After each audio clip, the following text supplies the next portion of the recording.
Yeah, we've been living with the hype of the Olympic Games for the past year, and it sort of keeps on building up, so much so it's very difficult to get away from it. But I actually will be getting away from it. I'll be in Pyongyang at the time.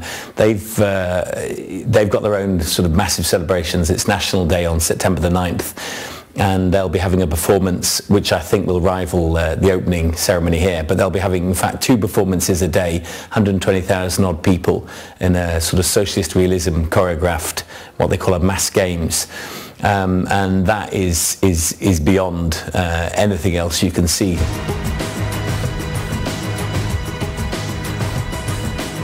Yeah, mass games is really, it's about the individual person sacrificing himself to the whole and basically becoming the perfect communist.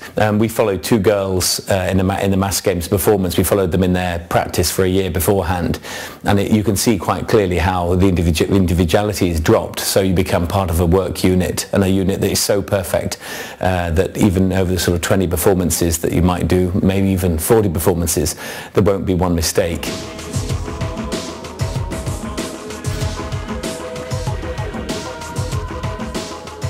It'll be interesting to see the difference, but North Korean mass games have developed. They're an incredible spectacle now. It's a real showcase. It's not just a sort of militaristic or a sort of rhythmic sort of gymnastic performance. There's a lot of a big aesthetic appeal in it. I think I think China's got a bit of a sort of a push on its hand to get anything like the spectacle you see in North Korea.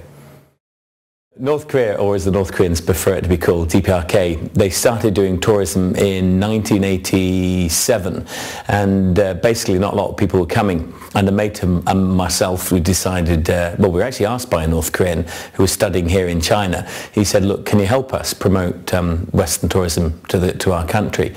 And we thought, well, nothing else going on. We were running a club at the time in Beijing.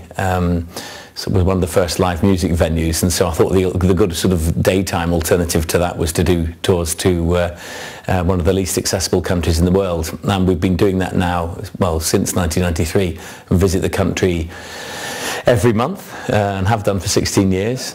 I think what's incredible about the Olympic Games to us is that it's potentially possible, or is being talked about, that South Korean supporters will come up on this new train line, cross over the DMZ, the 38th parallel, pick up the North Korean sort of cheerleading supporting team, and they all go together to Beijing. Now that would be absolutely remarkable. It would be the first time that people have used this railway line that was just connected last year.